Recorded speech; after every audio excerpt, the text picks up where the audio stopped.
ድል ስንሆን አነጋገራችን ተቀይሯል። ምንድን ነው የምንለው? ድል አድራጊዋ ማህሌት ነው የምንላትና ዛሬ ድል አድርጋለች። እውነት ለመናገር ዛሬን ሜላት ማህሌት ያየችው ዛሬ ከብዙ ጊዜ በፊት ነው። ምናልባት ከጥቂት ወራቶች በፊት ይህንን ቀድማ አይታው ነበር ማለት ነው አይደለ? ማየቷ ለመተግበር ለማሳካት ጠቀማት። ቁጠባ ማስቀመጥ ጀመረች። ለአሁኑ ስኬት አድርሷታል ማለት ነው። በጣም ጠንካራ ጎበዝ ናት። እንኳን ደስ አለሽ።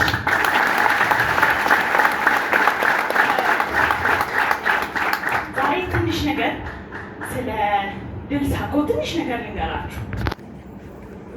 ከዚህ በፊት መደበኛ ቁጠባ፣ የፈቃደኝነት ቁጠባ፣ የህፃናት ቁጠባ እንል ነበር። አሁን ሰዎች ቁጠባን አንደርስታንድ የሚያደርጉት ካለው ነገር ላይ ተርፎት የሚቆጥበው ነው የሚመስላቸው አይደለ? ካሁን በኋላ እኛ ምንድነው መደበኛ ኢንቨስት ለማድረግ ሰው ገንዘቡን ማስቀመጥ አለበት ለነገ ኢንቨስትመንቱ አይደለ? ቁጠባ ብቻ ከሆነ ሰው ይቆጥበውና ሊያወጣው ይችላል፣ አሊያም ደግሞ የሚፈልገውን ነገር ሊያደርግበት ይችላል። ምርጫ አለው። ኢንቨስትመንት ግን ለነገው ዛሬ ኢንቨስት እያደረገ ነው ማለት ነው ያ ሰው። ስለዚህ ትንሽ ስለ ምርቶቻችን ልንገራችሁ። የመጀመሪያው መደበኛ ኢንቨስትመንት የሚባለው ዛሬ አንድ ሰው ከ500 ብር፣ ከ1000 ብር፣ ከ1500 መጀመር ይችላል። ግዴታ ትልቅ ብር መሆን የለበትም። የ1000 ብር ቻሌንጅ ብንጀምር ራሳችንን ዲስፕሊን ለማድረግ በወር 1000 ብር የማታውቁት ብር ነው፣ ወደ ኪሳችሁ አይገባም። ትንሽ ብር ይመስላል አይደል? የብዙ ሰዎች ታሪክ ብታዩ ከትንሽ ነው የሚጀምሩት። ለምሳሌ በላይነን ክንዴ ብትወስዱት ትንሽ የገጠር ከተማ ውስጥ ተወልዶ ያደገ ካለው ነገር ላይ ትንሽ ያደረገ የሚቆጥር የነበረ ሰው።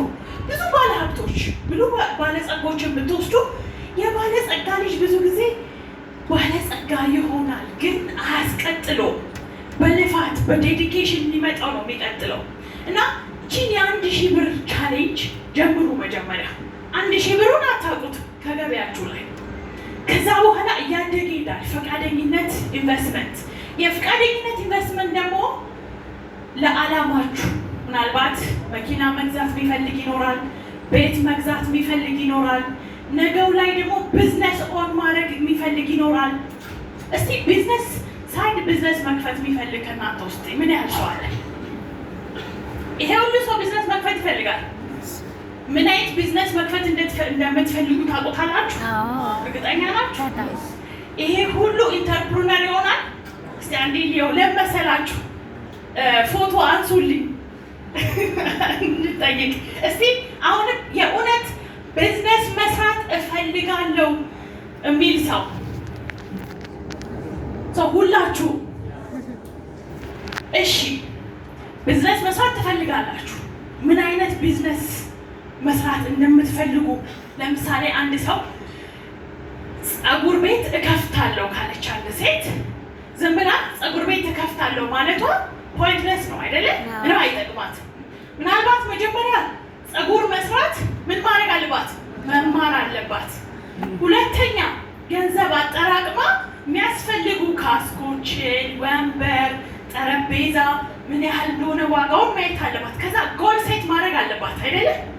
በዚህ ደረጃ የተዘጋጀ እስቲ ከእናንተ ውስጥ ለስራ ነው እኔ ኦኬ ቀነሰ። አያችሁ?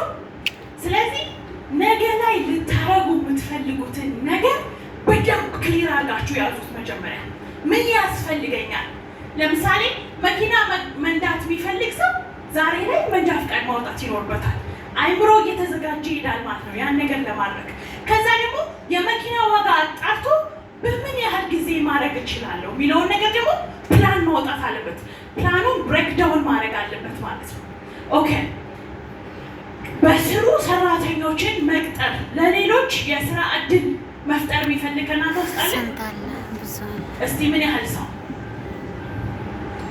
ይሄ ሁሉ ሰው ስራ ጀመረ ማለት እጅግ ብዙ ሰው የስራ እድል አገኘ ማለት ነው አይደለ?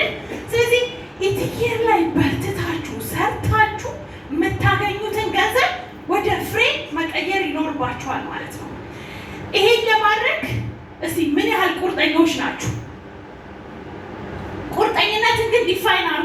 ለምሳሌ ከእናንተ ውስጥ አንድ ሰው በፍቃደኝነት እጁን ያውጣና መስማት እፈልጋለሁ። እኔ ቁርጠኛ ነኝ ስል ግን እንዲህ አስቤያለሁ፣ እንዲህ ያደረኩ ነው፣ መንገዴን ጀምሬያለሁ ብሎ ክሊር የሆነ ነገር የሚያስረዳኝ አንድ ሰው በፍቃደኝነት እጁን ያውጣ። እሺ